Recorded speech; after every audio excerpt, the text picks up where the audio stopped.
Expansão da consciência. Meu nome é Douglas Allegrini, eu sou advogado criminalista, professor de língua portuguesa e um apaixonado pelo estudo do comportamento. E hoje o tema que nós trazemos é a bipolaridade. O que é? Vamos conceituar. Bipolaridade é um transtorno de oscilação extrema do humor. Bipolaridade tem esse nome porque ela tem dois tipos. A bipolaridade tipo 1, que é a euforia ou mania, e a tipo 2, que é a hipomania e depressão. E só antes de nós explicarmos os dois, dizer que o indivíduo pode ser acometido de ambas comorbidades, ou seja, ele pode ser portador tanto do tipo 1 quanto do tipo 2, o mesmo paciente, portanto a coisa fica um pouco mais difícil. Verifiquemos quais são, como fazer chegar ao diagnóstico. Tipo 1 é mania, euforia. Euforia, o que é? É um sentimento muito forte, extraordinário, de alegria, que exorbita a normalidade. Faz com que o indivíduo fique dias sem dormir e tenha energia que não para, ele pode ficar sem se alimentar, não sente fome, sente-se altamente performático, tem um sentimento de mania de grandeza, ele fala de forma ininterrupta, ele fala de uma forma a somente ele falar, um solilóquio, não existe diálogo, é um monólogo, não vai ser interrompido, porque se for outro sintoma muito comum é a irritabilidade, ele pode ficar irritado e ele fica expansivo. Ele, por exemplo, chega num lugar onde ele não conhece ninguém e já se aproxima das pessoas tomando certas liberdades para falar e tal. Conta vantagens que são absolutamente mitômanas, né? Mentiroso, não porque ele queira, mas porque ele acha que é mesmo. Então ele é capaz de chegar num lugar e falar intimidades, se ele conhecer alguém que tem alguma coisa que revelou a ele, em segredo, coisa assim, e abrir para que todos os outros venham saber aquilo que foi confiada, né, aquela mensagem foi confiada em segredo. E ele vai e fala abertamente para todos ouvirem. Ele tem esse tipo de comportamento. Os sintomas. Se ele tem dinheiro, por exemplo, tem mesmo, porque ele pode ter mania de grandeza, achar que tem e não tem. Mas ele tem dinheiro, ele pega e gasta o patrimônio da família brincando.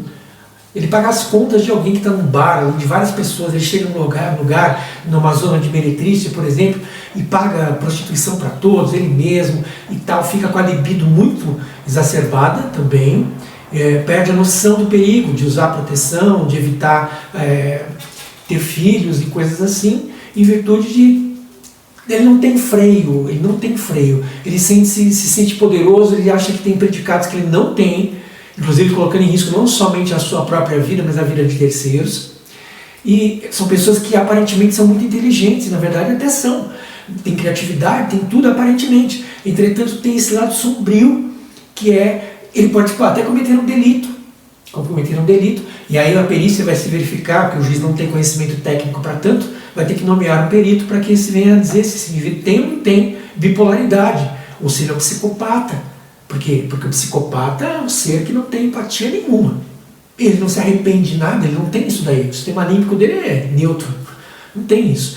Enquanto as emoções, né, a fábrica de emoções do hipotálamo, ele é provocado por um sinal da medula cerebral que manda uma mensagem, uma comunicação entre as células nervosas chamada sinapse, cujo hipotálamo, que é o dono da fábrica, envia para a hipófise, que manda para as glândulas suprarrenais, e ali elas descarregam os microtúbulos, a cortisol e a adrenalina numa quantidade muito grande e faz com que o indivíduo fique completamente tomado, que tem uma atividade psicomotora muito ativada. Entretanto, a irritabilidade, esses hormônios em excesso e tudo mais causam um tamanho desconforto para o cérebro e para o corpo, embora esse indivíduo se sinta poderoso no ápice da mania. Tá? Então ele pode se achar um cantor de rock and roll, filho de um ator famoso, ele pode dizer, olha, eu tenho tantos carros, eu falo 10 idiomas, eu sou perito em artes marciais, em 12, 15 artes marciais e tal. Ele pensa e age dessa forma. Então, a mania, né, a bipolaridade tipo 1, ela é mais fácil por decorrência desses fatores, que são gritantes, mas eles podem ser assintomáticos, a pessoa pode não vir a manifestá-los até depois de 8, 10 anos tem uma crise. Aí depende de cada um, depende do tratamento ou não, porque o indivíduo muitas vezes não faz tratamento nenhum, ou quando faz o tratamento ele não leva a sério, né? O médico manda tomar remédio tal hora e com a quantidade X ele não toma, ele toma fora de horário, quando está muito mal ou não, quando lembram que ele tem que tomar, alguém exige. E aí ele, porque é tipo um difícil, porque o indivíduo se sente tão bem, que ele não acha que tem que ir a médico nenhum. Outra coisa, quando receitam para ele um psicótico, antipsicótico, ele fala, mas eu não sou louco? Pô, assim, psicótico? Não sou isso, não sou aquilo. Ele não entende que não é por causa disso. Ninguém está falando que ele é um criminoso, que ele é um louco, não é nada disso. E também não vai alterar a personalidade dele. Só vai evitar que haja esses sintomas que ele tem, às vezes, no DNA, que precisa ser controlado, remediado em uma psicoterapia. Psicoterapia, olha, cognitiva comportamental, segundo a maior parte dos estudiosos e psicólogos, é a que mais tem efeito. Entretanto, não há prejuízo se usar de Alfred Adler nem tampouco de Carl Gustav Jung. Isso vai depender muito do entendimento que cada médico vai ter, cada psicólogo pode ter também, mas na verdade é que a parte de medicamentos foi reservada apenas para a psiquiatria, ou seja, tem que ser o médico. O psicólogo ele vai fazer o tratamento no sentido de analisar o comportamento, de fazer com que o indivíduo se conheça a si mesmo e conheça o que acontece com ele, vai entendendo como é que funciona, e aí o psicólogo vai buscar, vai tentar entender quais são os gatilhos que levam essa pessoa a ter esse tipo de comportamento. E aí a família, por exemplo, pode dizer, olha, quando ele começa a falar desse assunto aqui, geralmente ele começa a ficar, os olhos dele mudam, as pupilas dilatam, ele fica meio trêmulo, ele começa a ficar nervoso, começa a titubear na hora de falar e tal, e pronto, já descobre que ele tem algum tipo de problema.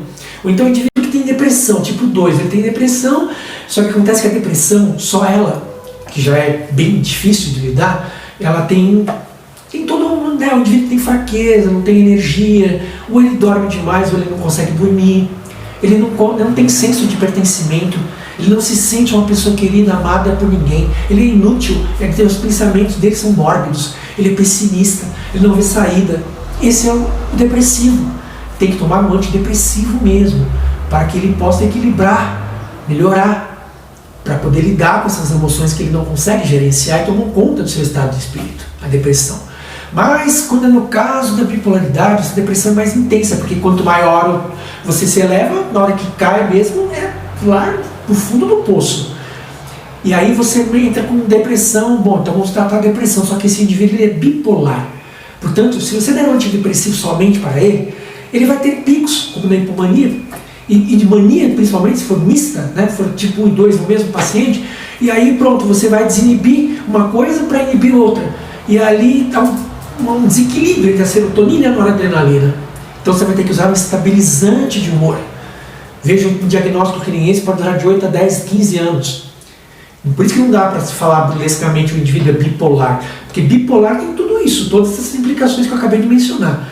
Então, como se chegar a esse ponto? Quero aqui destacar que a doutora Natália, que nos ajudou aqui, juntamente com a doutora Daniela Palmari, da ATMA, psicóloga, com relação também à fenomenologia existencial, ela estuda o indivíduo como ser e como portador, para descobrir assim, que ele é um cidadão comum, entretanto ele tem sintomas que não são controláveis por ele mesmo. Enquanto que é diferente do indivíduo que, por exemplo, ele tem a psicopatia, né? Ele é um psicopata, então ele não está nem aí. Ele deve ser responsabilizado sim, porque ele não tem empatia, comete atrocidades e se sente bem com isso. Já na bipolaridade não é nada disso, o indivíduo tem caráter, não necessariamente o cara é perfeito, não é nada, nós não somos perfeitos. Né? Nem o apóstolo Paulo, ele não disse que o mal que eu não quero isso eu faço e o bem que eu quero eu não faço e tal. Enfim, nós temos isso. Mas eu quero dizer aqui o seguinte, tem que se verificar até que grau ele tem de responsabilidade. Não é porque ele é mau caráter, não é porque ele gosta de fazer maldade, não é porque ele gosta de contar vantagens, mas durante o surto, durante o transtorno, quando ele está no ápice da coisa, né, em que há mesmo essa manifestação da doença, sintomas, ele não sabe o que está fazendo, ele não está dono do juízo, ele perde o juízo crítico da realidade. Por isso que há necessidade de uma perícia no caso de um crime, para que haja assim, um esgotamento de todos os meios para provar que esse indivíduo estava assim, sob o efeito psicossomático ou sob o efeito da patologia chamada bipolaridade. É isso. Só para deixar registrado aqui em questão de temperamento, antes, quando essa doença acometia várias pessoas e não havia nenhum tipo de tratamento, em 1949 o lítio começou a ser usado com sucesso. Houve alguns problemas, né, porque no ajuste da dosagem, algumas pessoas melhoraram, outras acabaram morrendo pelo excesso, né, de querer erradicar a doença, achando que era possível fazer, mas não é.